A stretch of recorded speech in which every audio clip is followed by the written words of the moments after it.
les agradecería que los hiciesen antes de la Junta de Portavoces y que nos desayunemos ayer a las 2:00 de la tarde con esta moción para debatir sobre una ley que ni siquiera está en el Congreso. Por tanto, nuestro voto es una abstención a esta segunda ley. Nada más. Muchas gracias. Luis Ramón, sí. Voy a intentar explicarlo. Espero que con la explicación quede claro. Lo primero, voy a leer los puntos de la moción que presenta el Partido Socialista junto con Izquierda Unida, porque me parece que es lo que corresponde. En el primero, mostrar nuestro respaldo al libre ejercicio del derecho de manifestación de nuestros ciudadanos y ciudadanas dentro del marco que establece nuestra legislación. Denunciar públicamente la actuación de un grupo de radicales que actuó violentamente en la noche del 22 de marzo en Madrid, actuación que contrasta con el comportamiento pacífico de los miles de ciudadanos y ciudadanas que se manifestaron en las marchas de la dignidad. Reconocer la labor de los cuerpos y fuerzas de seguridad del Estado, cuya eficacia y diligencia garantizan el libre ejercicio de un derecho constitucional, así como la integridad de los ciudadanos. Exigir al Ministerio del Interior la mejora en los procedimientos de aplicación de la actual Ley de Protección de la Seguridad Ciudadana, norma que ya establece los mecanismos necesarios para prever y encauzar cualquier situación de conflicto y siempre dentro del escrupuloso respeto al derecho de manifestación consagrado en nuestra Constitución. Rechazar la reforma de la Ley de Protección de la Seguridad Ciudadana que pretende el actual Gobierno, ya que ello provoca una restricción clara de los derechos y de las libertades de nuestra ciudadanía, y que esta moción se dé traslado al Ministerio del Interior, a los portavoces de los grupos parlamentarios del Congreso y del Senado. Presentamos esta moción posterior a la Junta de Portavoces, una vez que fue incluida en el orden del día, ya que se había presentado con una antelación superior a la normalidad. Sí. Bueno, hubo otras tantas mociones que se presentaron el martes del mismo día de la moción. Y presentamos una moción alternativa, fundamentalmente porque nos parece que esta es una moción extemporánea que cita puramente obviedades, porque nos parece que el Ayuntamiento de Avilés no debe o no tendría por qué expresar un reconocimiento y gratitud a todas las fuerzas y cuerpos de seguridad del Estado. Parece obvio que este, que es el Salón de la Soberanía Popular, donde también me parece que hay que rechazar que se alcen pancartas y se insulten a representantes de los votantes, y creo que lo deberíamos de hacer todos los grupos, nos parece que es una obviedad que este pleno del Ayuntamiento pues lleve esta moción a efecto. Nos parece más bien que se pretende otra cosa. Nos parece con esta moción que lo que se pretende es tapar el tremendo desastre que se produjo el 22 de marzo en Madrid. Tremendo desastre que, como vimos ayer, el propio Partido Popular y el propio Gobierno lo reconoce, ya que hubo que pedir una comparecencia al director general de la Policía para que fuera destituido el jefe de la primera unidad de intervención policial. Yo creo que es la primera vez que se produce una destitución en sede parlamentaria en el transcurso de una comisión. Creo que es la primera vez que ocurre, lo cual me parece también una falta de respeto completa y absoluta. Y me imagino que los grupos del Congreso seguirán pidiendo la dimisión del director general de la Policía por el desastre que se produjo. Y digo por qué el desastre. Porque las imágenes de los policías acorralados, siendo objeto de una violencia extrema, como pocas veces habíamos visto, es, yo creo que lo primero que un partido que está en el Gobierno debería de preguntarse por qué se produce eso. ¿Por qué, habiendo 1.750 antidisturbios en un despliegue sin ningún precedente, acaban 67 heridos? ¿Por qué se produce eso? Donde la delegación del Gobierno de Madrid, el Ayuntamiento de Madrid, el Ministerio del Interior se tiran piedras, nunca mejor dicho, unos a otros, que echando la culpa a un camión de bomberos, la delegada del Gobierno diciendo que no, el jefe de la policía diciendo que era culpa de los grupos radicales que habían venido de no sé dónde habrán venido, pero nunca mirando hacia el interior. La realidad es que hubo manifestantes y policías en peligro. Esa es la realidad.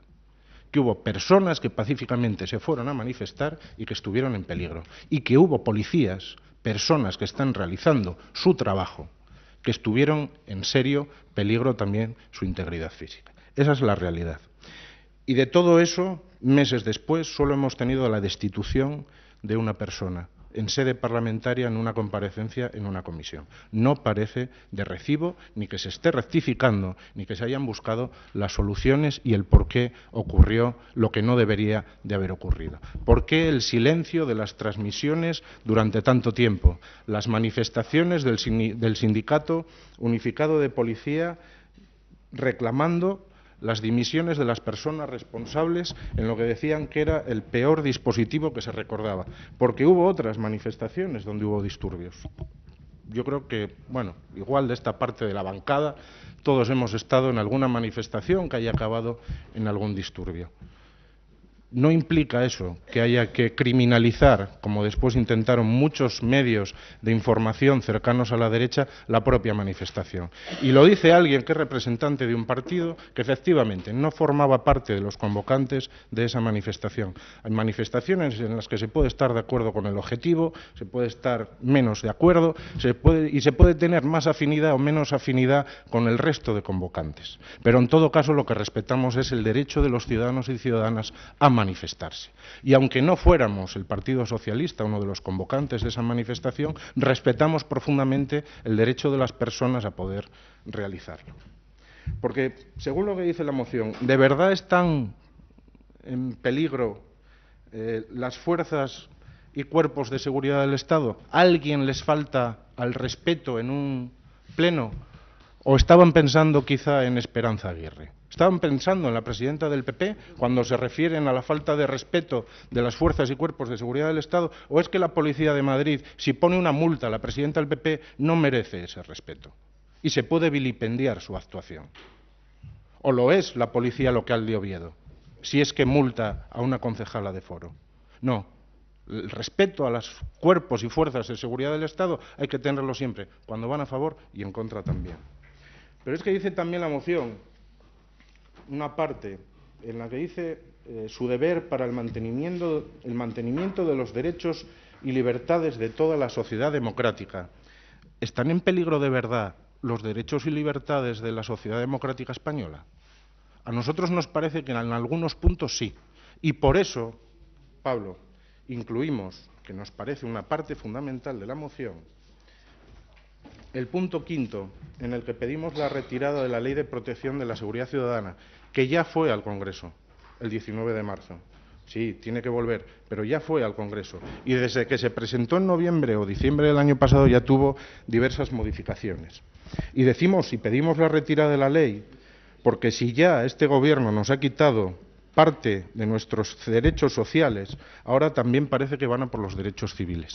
Y hay partes y artículos de esa nueva ley en los que se sanciona con multas administrativas conductas que los jueces no han considerado como delito y que tampoco van a considerar como delito porque se convierten en sanciones administrativas, que permite a vigilantes privados poder identificar y detener en plena calle en aquellas zonas en las que determine la autoridad gubernativa, que entendemos que se repartirán como chorizos, que puede obligar a la contratación de seguridad privada, obligar a la contratación de seguridad privada para determinados eventos. Léase una maratón, léase un concierto, la San Silvestre, etcétera, etcétera, etcétera. Que puede obligar también, que permite los cacheos para ver si ya se ha cometido una infracción o que incrementa los supuestos de disolución de reuniones y manifestaciones. Y aquí, principalmente también, es donde nos parece que es la diferencia fundamental entre una moción y otra. Podemos estar de acuerdo o no, pero las diferencias me parecen más que evidentes. Todos estos artículos, posterior a la aprobación del proyecto de ley en el Congreso, han sido definidos como inconstitucionales tanto por el Consejo General del Poder Judicial como por el Consejo Fiscal. 7 de esos artículos. Y hago brevemente una referencia a lo que dice el Consejo General del Poder Judicial y la inconstitucionalidad de esos artículos. Sobre los cacheos y el respeto a la dignidad, el informe del Poder Judicial ve ilegal que se pueda cachear a los ciudadanos para ver si han cometido una infracción. Sobre la disolución de reuniones, el informe ve inadmisible que se puedan recortar hasta ese extremo los derechos de reunión y manifestación. Sobre los vigilantes de seguridad, el informe del Consejo recomienda la supresión de esta norma, básicamente porque afecta al ejercicio de un derecho fundamental cuya defensa atribuye en exclusiva a las fuerzas del orden estatales. Sobre las faltas y delitos, ahora las multas penales las impone un juez atendiendo a la capacidad económica del denunciado. Ahora las pone un juez. Las multas administrativas, lógicamente, tienen una catalogación que comenzaron en 600.000 euros, algunas de ellas para que después, frente a la presión, las rebajaran a una cantidad menor, unos 30.000 euros, por la libertad de expresión. Y dice además la ley orgánica, sobre la ley orgánica que proyecta el Gobierno para el Código Penal, que la sanción no se impone por un órgano judicial, sino por la Administración, a quien corresponderá la valoración del comportamiento, sin perjuicio de la posibilidad de revisión ante órganos jurisdiccionales. Cita también que la revisión judicial, los jueces imponen las sanciones a partir de los ingresos o de los recursos de la persona que comete esa infracción penal, no así la sanción administrativa, lógicamente. Y también que la reforma de las tasas que impuso el gobierno del PP también hace referencia a que en el circuito penal no hay que pagar las tasas que sí hay que pagar en el circuito administrativo a través de un contencioso. Por estas y otras muchas razones, el propio ministro ha dicho que adaptará la ley a esto que dice el Consejo General del Poder Judicial y a otras que tengan en cuenta. Lo que pedimos es directamente que la retire. Gracias. Hacemos un segundo turno. Empiezas, Carmen. Sí. Por poner en valor algunas cosas, sobre todo primero a Pablo, decirle, la diferencia está muy clara, Pablo, hay una cuestión ideológica detrás de cada una de las mociones. Y está, para mí, meridianamente clara, para ti no. ¿Por qué? Te digo por qué. Nosotros estamos en contra de cualquier tipo de violencia, por supuesto, pero también de aquella que es ejercida desde los poderes públicos. Y esa es la diferencia con la del Partido Popular. Quiero decir, porque diferencias. Más, estamos en desacuerdo con ella. ¿Por qué? Porque estamos hartos del intento de criminalización. Que a lo mejor la mochila del manifestante, ya lo dije aquí más veces, yo ya tengo un kit en mi coche, o sea, yo vengo aquí a trabajar y además tengo el kit del manifestante, porque depende de qué marea salga, hay que ponerse una camiseta u otra, desgraciadamente, porque a mí no me gusta, yo también tengo vida, ¿eh? Bien, dicho eso, y lamentando todo tipo de violencia, que es lo que a la moción del PP le falta, y le falta deliberadamente, porque el ir recortando cosas, ir recortando libertades, es la mejor manera de tener al pueblo en un puño, a pesar de lo que digan. O sea, la ley Mordaza está ahí por lo que está. Si no la han llevado adelante es precisamente porque efectivamente hay algunos informes del Consejo General del Poder Judicial, entre otros, y ya van saliendo más, ¿eh? Amnistía no es una ONG de aquí de Avilés, ¿eh? Es una ONG internacional, que ya dice que están ustedes metiendo la mano, mucho más allá de lo que deben. Entonces, hay varias diferencias, aunque no lo parezcan, pero las hay, solamente tienes que ver tal.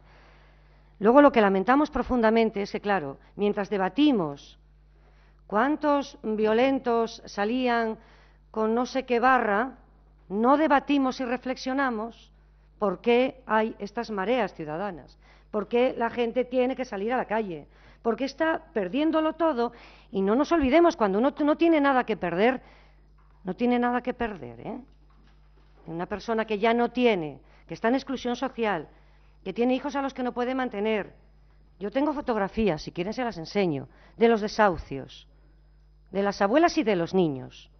No exactamente de los de la plataforma, que a lo mejor se ponen allí precisamente para que cuando venga la fuerza pública les saque a ellos antes que a los niños y a las abuelas. Yo sí las tengo.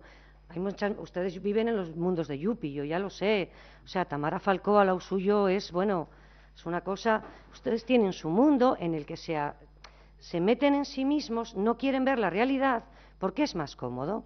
Supongo que porque viven cómodos y porque además les incomoda que la gente pueda decir lo que piensa y salga a la calle. Nunca hubo tantas manifestaciones, por supuesto. No hubo tantas. Yo no le interrumpí. señor Garzón. No me interrumpa, por favor. Vamos a ver. Nunca hubo tantas manifestaciones, es cierto. Hablan de que solo un 3% de las manifestaciones tienen cargas policiales. Es cierto. Pero qué casualidad, en esas cargas policiales, ahora ustedes se fijan solo en una carga policial y no en el resto de las manifestaciones cuyos heridos y detenidos no pertenecen en ningún momento a las fuerzas del orden. Es lógico, llevan escudos, llevan cascos, se protegen. Y la inmensa mayoría de los manifestantes de este país no llevamos nada, llevamos una camiseta de un color, como mucho una bandera republicana, y algunas veces un pito, y no me parece a mí que eso sea ningún arma de destrucción masiva. Y luego me preguntaba usted dónde estaba Izquierda Unida. Yo le voy a decir dónde estaba Izquierda Unida cuando, por ejemplo, la que era ministra en su momento, con el señor Zapatero, hablaba de que había que aumentar, había que dinamizar para que los desahucios fueran lo más rápido posible. Bien. Uno de los primeros rechazos a las modificaciones de la ley fue en febrero de 2011 y protagonizaron Esquerra Republicana, Izquierda Unida e Izquierda Los Verdes. Ya votaron en su momento en contra. Bien, usted a lo mejor no lo sabe, porque como somos un grupo pequeñito, no siempre eso sale a la prensa, pero ya se votó en contra en el Congreso de los Diputados. La siguiente negativa llegó en junio, el mismo año en el que se volvía a pedir una ley que contemplara la dación en pago. También estábamos en esa ley que contemplara la dación en pago, que el PP tiró abajo con la abstención del PSOE. ¿Vale? Y era una propuesta del BNG, se podían haber sumado, no había ningún problema. Pero claro, ¿cómo se iban a sumar si luego presentan un ILP con más de 1 millón de firmas y tampoco la admiten? Está claro, no era por ahí no iban por ahí sus cuestiones tal. En marzo del 2012, el PP vuelve a rechazar una moción de izquierda plural en la que se pedía otra vez la dación en pago con carácter retroactiva y las medidas vigentes, que se cambiaran las medidas vigentes para los desahucios que estaban en marcha. Tampoco. ¿Y dónde estaba Izquierda Unida? Siempre ha estado en el mismo sitio. Estamos en la calle. No, señor. No, señor. Estamos en la calle, estamos en la ILP, estamos en las mareas, estamos con los que consideramos compañeros de viaje, que no son ustedes. Muchas gracias. Constantino, vamos a procurar ir rematando los debates porque nos quedan todavía 2 mociones, ¿eh? Son las 2:30 de la tarde. Sí, Constantino. Más preguntas y ruegos. Vamos a puntualizar algunas de las cosas que se dijeron aquí. La intervención anterior, Carmen Conde me decía que el poder del Partido Popular está fuera de la legalidad. Pues hay que tener valor para decir esto. En una democracia, cuando el Partido Popular se ha presentado y ha obtenido los votos suficientes para ser gobierno con mayoría suficiente. Ese es el poder que tiene el Partido Popular, el poder que le da la democracia española y el poder que le dieron los españoles en las últimas elecciones. Así que cuestionar en estos momentos que el poder del Partido Popular está fuera de la legalidad es un discurso completamente fuera de lugar y que no responde a la realidad que tenemos. Le puede gustar más o menos cómo gobierna el Partido Popular. Le pido respeto. Los españoles han decidido que este país durante 4 años lo gobierne el Partido Popular. Y en una situación de crisis el Partido Popular pone en marcha una serie de reformas. Nadie le está pidiendo a Izquierda Unida que las vote, pero permitan al Partido Popular gobernar y sacar las reformas que quiera adelante. Se hablaba antes, yo creo que fue el señor Huerga, de la pérdida de derechos sociales. Mire, la mejor forma de recuperar derechos sociales es crear trabajo. Y afortunadamente, ya sé que no les gusta, en estos momentos se está creando trabajo y por primera vez trabajo neto. Incluso las perspectivas de crecimiento económico son superiores a las que había previsto el gobierno. Incluso esa creación de trabajo, esas buenas noticias las tenemos ya también en Avilés. Alegrémonos de esas buenas noticias. Alegrémonos de que Arcelor está en la buena línea, de que la economía le va mejor que en años anteriores y que no va a contratar 60 como tenía previsto, ni 100, va a contratar a 200 personas. Alegrémonos de que la situación económica mejora y que cuantos más contratos haya, más derechos sociales tendrán los ciudadanos. Y me hablaba del desastre de organización. Mire, los responsables del Partido Popular dieron cuenta y reconocieron que la actuación era mejorable y actuaron de forma inmediata. No me haga demagogia, señor Huerga. Si no convocan la comisión para explicar, malo. Si la Policía Nacional actúa con contundencia, malo, porque entonces las fotos serían otras y el debate sería otro. Así que demagogia la justa. Mire, cuando ocurría esto con el gobierno Zapatero, se tapaba el problema y no había comisión, ni había ninguna dimisión. Y por recordarle algunos de los actos, en una de las manifestaciones del sector del transporte, con el gobierno del señor Zapatero, se incendió un camión y murió el conductor. ¿Alguien dio explicaciones? ¿Hubo alguna dimisión? Absolutamente ninguna. Por eso, demagogia la justa. Y ante esta imagen negativa y estos mundos de yuppie, ¿pero quién está en los mundos de yuppie? Quien no reconoce que hay una mejora en la situación económica, quien no reconoce que las reformas del Partido Popular empiezan a dar resultados y que no hay conformismo ninguno, que hay que seguir insistiendo en mejorar la economía, que hay que seguir insistiendo para que esa mejora de economía no quede en las multinacionales Arcelor o en lo que comunican los periódicos, que llegue a todos los hogares. Y está llegando, porque entre otras cosas hay datos ya que hablan del incremento del consumo. Si se incrementa el consumo es que los ciudadanos han adquirido confianza en la situación económica. No se engañen, bajen de esas situaciones que se encuentran de imagen negativa, de que todo va mal y va a ir a peor, y de que este gobierno peor no lo puede hacer, y que la situación es malísima. Esta semana teníamos, repito, una buena noticia. Arcelor va a contratar a 200 nuevas personas. ¿Y por qué a Arcelor le van las cosas bien?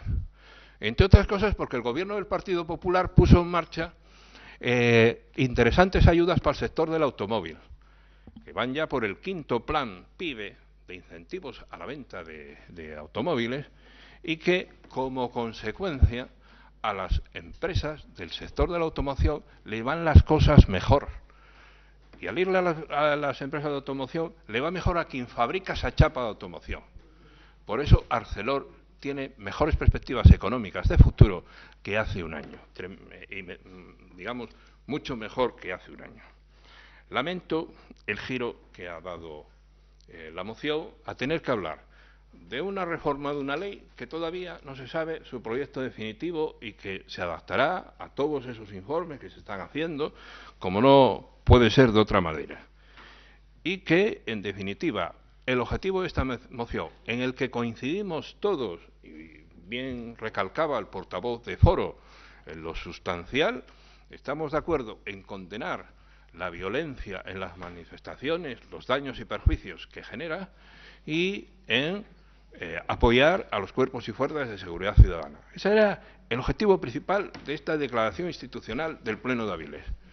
Y al final han enturbiado la moción para tener que hablar de una reforma de una ley que todavía no tiene proyecto definitivo o, digamos, de la situación tan negativa que vive España y que, lejos de la realidad, los analistas económicos reconocen la buena marcha y el gran esfuerzo que están haciendo los españoles, han hecho en estos 2 últimos años para tener esos resultados y caminar en la senda de la recuperación económica y crear empleo, que repito, como dije antes, creando empleo es la mejor fórmula que tenemos de recuperar derechos sociales y de que los españoles tengan, digamos, recuperar lo que se llamaba el estado del bienestar por parte de todos los ciudadanos españoles. Nada más.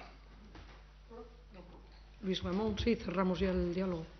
Sí, pues mire, empezamos la discusión hablando del respeto y del apoyo a las fuerzas de seguridad del Estado y acabamos diciendo que hay que crear empleo. Pues sí, háganlo. pero no como lo han hecho hoy. Hoy es el día de la mayor bajada de paro que se recuerda en el mandato del Partido Popular. Han hecho un giro estadístico, han aparecido 377.000 ocupados, ha bajado la cifra de paro al 25%. ¡Qué casualidad! En las comunidades donde más ha bajado el paro son Murcia, Valencia y Madrid. Casual, todo casual. Es un giro estadístico que, bueno, pues mira, aparecieron casi 400.000 personas que estaban trabajando y resulta que no lo sabíamos. Espero que no sean esas las cifras en las que se basa el Partido Popular para decir que ya estamos próximos a la recuperación y que la gente pues se va a manifestar a Madrid, bueno, por la oferta cultural que hay en Avilés, que debe de parecer, bueno, pues que no es lo suficientemente importante ni representativa. Mire, me refería a la ley porque me parece fundamental. Esta moción ya se presentó en otros sitios. El primero que presentó esta misma moción que ustedes traen aquí fue UPyD, en la Asamblea de Madrid, fíjese usted.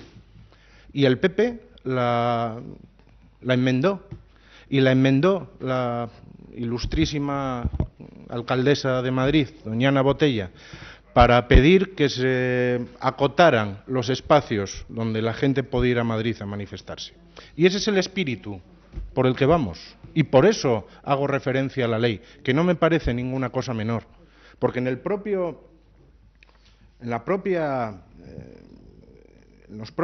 exposición de motivos de la propia ley se dice cuál es el objetivo, y no es una cosa menor. Y ya se aprobó en el Congreso.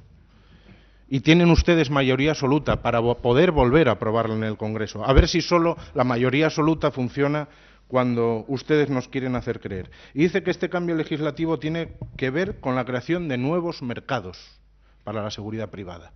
Ese es el objetivo que persigue esta ley.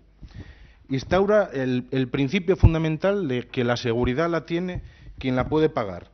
Y abre la puerta a la seguridad privada en los espacios públicos. Abre el espacio a la seguridad privada en las cárceles, en las comisarías, en los ayuntamientos, en los edificios públicos. Y otro día, si quiere, hablamos de quiénes son los principales empresarios de las empresas de seguridad. Y cuántos son conocidos y cuántos fueron diputados. Si quiere, hablamos también de cuál es la realidad de por qué los ciudadanos y las ciudadanas van a Madrid. ¿Y por qué el PP quiere limitar este derecho de manifestación? El derecho de manifestación solo lo pretende limitar un gobierno que teme a sus ciudadanos. Y quieren hacer una ley de seguridad ciudadana que no hace falta. Si el problema no es la inseguridad ciudadana, el único problema que existe es la inseguridad que crea el paro, la bajada de los servicios públicos y la precariedad, que es la que existe en este país. Y gracias todo a los espléndidos datos que puede manejar el Partido Popular. Desde que llegaron al Gobierno, así para empezar, 1 millón más de parados, 1 millón menos de cotizantes en la Seguridad Social. Después, si quiere, seguimos hablando del resto. La deuda pública en el 96,5%, el déficit en el 7,6% de las administraciones públicas. Salvo los ayuntamientos, que tenemos superávit, y dicen que es gracias al Gobierno del Partido Popular. Han acabado con la universalidad del sistema sanitario, nos han convertido en clientes del sistema sanitario, incluso querían convertirlos en clientes con tarjeta, tipo Alimerca, por ejemplo, a los que viven en comunidades como Madrid y donde ya están en comunidades como Valencia. Están acabando con la ley de dependencia, están a base de recortes en sus prestaciones y de quitar buena parte de los derechos que esta ley les reconocía. Han impuesto a los pensionistas el copago de los medicamentos y han impuesto de cara al futuro también la no revalorización de sus pensiones. Han recortado 10.000 millones en sanidad y en educación. Han congelado por primera vez el salario mínimo interprofesional, desde que lo creó un gobierno socialista en 1982. 2 veces lo han congelado, en el 2012 y en el 2014. Eso sí, en el 2013 tuvo una subida del 0,6%, de 4 euros. De 4 euros en 3 años. Estamos hablando del salario mínimo interprofesional. Y la reforma laboral que ustedes han impuesto y que ha quitado todos los derechos a los trabajadores, que ha dejado inoperativos a los sindicatos en su pelea con quien tiene más poder en esas negociaciones, que son los empresarios, han provocado una bajada sistemática de los salarios. El Gobierno afirma que un 1%, el Banco de España afirma que un 2%.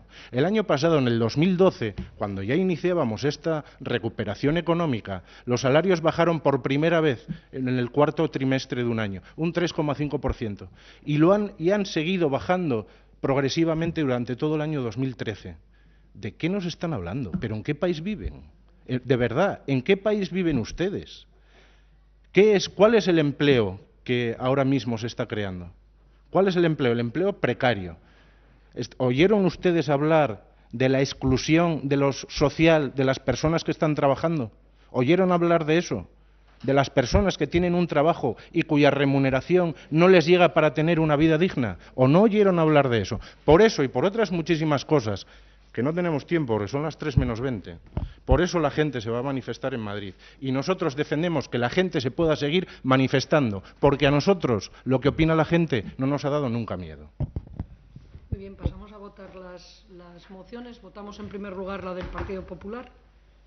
¿Votos a favor de la del Partido Popular? Los del Partido Popular y los de Foro. Votos en contra, los de Izquierda Unida, el PSOE, queda rechazada. Y ahora votamos la de Izquierda Unida y el PSOE. Votos a favor, las del PSOE e Izquierda Unida. Votos en contra, las del Partido Popular. Y abstenciones, la de Foro, con lo cual queda aprobada. Muy bien. Pasamos al siguiente punto, que es una moción de Izquierda Unida sobre los accesos al PEPA. Os rogaría brevedad en las intervenciones.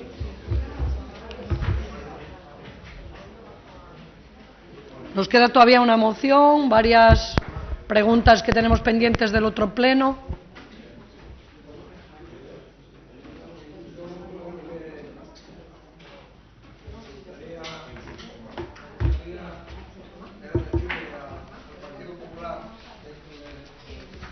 La legitimidad la dan los ciudadanos para gobernar, pero también la dan los ciudadanos esa legitimidad en base a llevar un programa electoral, a respetar el programa electoral con que se presenta uno. Las reformas no las llevaba el programa del Partido Popular, sí las llevaba el programa de la Troika, y es lo que están haciendo desde el Partido Popular. Entrando ya en la moción, nosotros vamos a reanudar una vez más el debate por la defensa de las inversiones en Avilés, en este caso las inversiones en el PEPA. Y antes habló aquí de la Escuela de Arte, ahora vamos a hablar de otra promesa incumplida otra promesa electoral incumplida, que son los accesos al PEPA. Madrid tiene el Escorial, nosotros tenemos obras que llevan el mismo camino que el Escorial, de no acabarse nunca. La verdad es que todas las infraestructuras pendientes en Avilés se encuentran paradas. Se encuentra parada la eliminación de la barrera ferroviaria, la Ronda Norte, los accesos al PEPA, pero esta última infraestructura, la de los accesos al PEPA, tiene dos aspectos que yo creo que la hacen diferente. Y uno es que las obras se iniciaron para después pararlas, y dos, que le cuentan con un presupuesto que yo creo que es asequible si lo comparamos con las otras grandes infraestructuras que hay pendientes en Avilés.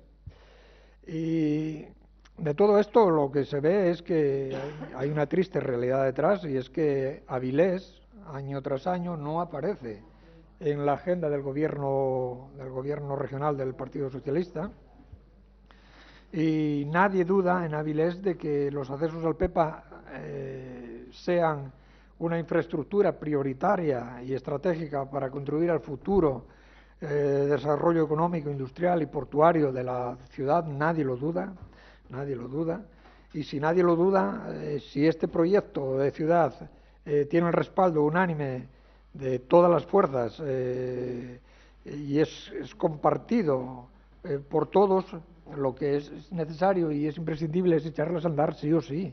Hay que echarlas a andar. Hay que exigirle al Principado, hay que exigirle la reanudación de las obras de esta infraestructura que, como decía, es fundamental para Avilés. Y tenemos que exigírselo todos, todos los grupos políticos, los sindicatos, la Cámara de Comercio, la UCAI, la Federación de Vecinos, todos los grupos, todas las fuerzas vivas de la ciudad. Hay que exigirle al Principado que cumpla con sus compromisos con Avilés. ¿Qué sucede aquí? Se da una circunstancia que el gobierno del Principado, a pesar de que es del PSOE, se está aprovechando del árbol caído, se está aprovechando de que en Avilés hay un gobierno local, podríamos decir, apagado o fuera de cobertura, y un gobierno en estas circunstancias, pues en estas circunstancias de debilidad, demuestra que es incapaz de hacerse respetar. Ni tan siquiera por los compañeros del partido, de su propio partido. Pero yo creo que al gobierno asturiano lo que le tenemos que decir desde este pleno, desde esta ciudad, es que estamos hartos, que Avilés entero no consiente más agresiones ni más olvidos intencionados a nuestra ciudad. El gobierno asturiano tiene que saber que Avilés exige un trato distinto al que se nos da actualmente. Lo tiene que saber. Y tiene que saber que exigimos financiación, la financiación necesaria para reiniciar de una vez por todas las obras a los accesos al PEPA. En definitiva, lo que estamos exigiendo es respeto a la tercera ciudad de Asturias. Y voy a hacer un repaso de lo que hizo el Partido Socialista. Yo me pregunto a ver qué hizo el Partido Socialista desde que paró, aparte de parar las obras en el 2010, qué hizo a continuación. Pues la verdad es que muy poco. En el presupuesto del 2013 incluyó una partida de 1,2 millones de euros que estaba destinada a financiar el traslado de la torre de alta tensión, unas obras que ya están incluidas en el plan de inversiones de hidroeléctrica del Cantábrico y que fueron publicadas en el BOPA y que, bueno, si el desbloqueo está hecho desde marzo y si se dispone de un presupuesto para acometerlas, tampoco entendemos por qué esas obras no se están iniciando ya, no se han comenzado de forma inmediata, ¿no? Ahora, en el 2014, ¿qué hay para los accesos al PEPA en el 2014? Bueno, decía el concejal de Urbanismo en el debate de la moción que había presentado el Partido Popular en junio, que era una moción para la elaboración de un calendario. Decía que el calendario pasa porque en el del año 2014 haya una partida presupuestaria para la ejecución de las obras siguientes al desvío de la línea de alta tensión. Exactamente, esa es la clave. Financiación para las obras siguientes al traslado de la línea de alta tensión, que no lo hay. En el proyecto de presupuestos para el 2014 figuraba una partida de 3,1 millones de euros para reiniciar las obras de los accesos al PEPA. Hubo voluntad para ponerla en el borrador, hubo voluntad para poner esa cantidad en el borrador, pero lo que no hubo capacidad del gobierno asturiano para negociar y poder sacar adelante los presupuestos con otras fuerzas políticas. Lo que pretendía era que saliera adelante su presupuesto y, pues claro, una vez que sale rechazado su presupuesto, el presupuesto del Partido Socialista, pues el gobierno regional lo que hace es recurrir en el mes de marzo, que podía haber recurrido en el mes de enero, a las leyes de crédito extraordinario para acometer las inversiones previstas. En un principio eran 342 millones de euros, pero a lo que vamos ahora es que lamentablemente en estas leyes de créditos, aquí ya no existió ni voluntad política, de poner un solo euro para acometer la renovación de las obras de los enlaces al PEPA. En cambio, sí hubo voluntad política para consignar partidas a otros proyectos destinadas a financiar accesos pendientes como el UCA, el Hospital de Mieres, la Zalia, y para eso sí hubo voluntad política. No estamos con esta comparativa oponiéndonos al desarrollo de estos proyectos, faltaría más, todo lo contrario. Lo único que queremos es poner de manifiesto el agravio comparativo que nosotros consideramos intolerable hacia Avilés, que representa esta discriminación, ¿no?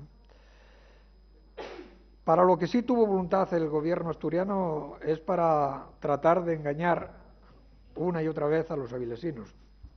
Cuando Izquierda Unida denunciaba en el pasado pleno esta agresión, porque nosotros consideramos que es una agresión a Avilés por parte del gobierno socialista asturiano, la reacción de la Consejería de Fomento fue emitir un comunicado tratando de justificar lo injustificable.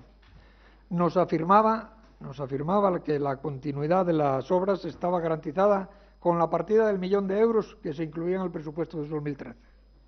Todos sabemos, ya lo dije antes, que ese dinero era para lo que era, para el traslado de la torre de alta tensión. También a ese mismo clavo ardiendo se aferró el portavoz municipal socialista. Decía el señor Huerga que cuando salió ese comunicado, que la estrategia electoral de Izquierda Unida se caía con este comunicado de la Consejería de Fomento, pero yo creo que no engañan a nadie. Los dos saben que es falso y que están tratando de engañar una vez más a los vecinos. No lo consiguen porque la credibilidad va a menos, ¿no? Y como todo el mundo sabe, el propio concejal de urbanismo, Teófilo, dijo en el pleno del 2013, ese 1.000.000 es para el traslado de la torre. Eso reafirma lo que estaba diciendo hasta ahora, no para reanudar las obras, que eso es lo que hace falta, reanudar las obras. El propio gobierno municipal decía que las obras están desbloqueadas y que para el año 2014 tiene que haber una partida suficiente presupuestaria para la ejecución de las obras siguientes al desvío de la línea de alta tensión. Luego, queda clara que una cosa es trasladar un obstáculo, la torre eléctrica, que impide el reinicio de las obras, y otra cosa muy distinta son las obras de construcción de los accesos propiamente dichos. Estamos hablando de cosas distintas. Se salvó un obstáculo, pero falta otro, que es reiniciar las obras con dinero. El gobierno municipal podrá decir hoy aquí que, otra vez más, a los avilesinos que las obras están desbloqueadas. Lo podrá decir, claro que sí, pero lo que no va a poder decirles a los avilesinos es que las obras avanzan, porque es la obra del Escorial, esto, no avanzan. Y no puede decírselo porque no existe ni calendario, que se pedía en este pleno, para su reanudación, y claro, si no existe calendario para empezar, tampoco para acabar, ¿no? Ni existe partida presupuestaria para retomar las obras, ni tampoco existe dinero para abonar el dinero de las expropiaciones de los terrenos que quedan pendientes. No existe nada, absolutamente nada. Bueno, sí, existe humo, existe mucho humo, como siempre, humo y más humo, que son ustedes especialistas en vender humo en el tema este de las inversiones. Y no hay nada, porque el gobierno asturiano nos tiene marginados. Nos tiene marginados, esto es así, es evidente. Nos margina cuando retira de un plumazo la financiación de... 10 minutos hablando, te sugeriría que por favor fuéramos rematando. Pero cuando tenemos suficientemente los argumentos. ¿Cuándo entró la 10 prisa? minutos. Ahora entró la prisa, que tengo que hablar yo, que tuve callado. Hombre, no, son las 3:05 de la tarde. Bueno, vale. Pues mire... No, solo digo que llevas 10 minutos hablando. Continúa. Y terminaré en otros sí. 5. Nos margina cuando retira de un plumazo la financiación destinada para unas obras valoradas en cerca de 30 millones de euros. Nos margina y nos está tomando el pelo a todos los avilesinos, incluidos a vosotros, a todos los avilesinos, que vosotros sois compañeros del partido. Y la verdad es que si con 3 millones de euros del que teníamos en las obras para el año pasado, que a nosotros nos parecía poco, se terminarían las obras en 10 años, aportando 0 euros, yo creo que la terminación de las obras de los accesos al Pepa los accesos al Pepa se van a terminar cuando llueva para arriba. Aquí estamos todos estamos para luchar por Avilés. Hay que olvidarse de defender intereses partidistas. Estamos para defender los intereses de Avilés y de los avilesinos, los ataque quien los ataque. En este caso, el ataque viene de vuestras propias trincheras, eso es verdad, pero lo malo no es que os ataque a vosotros, lo malo es que nos ataca a todos, y eso es lo que nosotros tratamos de evitar. Y tratamos de evitarlo con con la propuesta de esta enmienda que dice, con la propuesta de esta moción que dice en su propuesta de acuerdo que el Pleno del Ayuntamiento de Avilés insta al Gobierno asturiano a que con carácter de urgencia aporte la financiación necesaria para poder acometer en el 2014 el reinicio de los accesos al parque empresarial, al PEPA. Yo creo que nosotros, por eso el Grupo Municipal de Izquierda Unida quiere animar a todos los grupos, incluido al del Gobierno, al Gobierno socialista, a coger el guante de esta moción y a apoyarla y a gestionarla y el respaldo del Pleno del Ayuntamiento de Avilés, este respaldo que hoy se va a dar aquí mayoritariamente, esperemos que por unanimidad, debería servir para dar un puñetazo encima de la mesa, hay que repetirlo del puñetazo encima de la mesa porque es necesario cada vez más, un puñetazo encima de la mesa tan fuerte,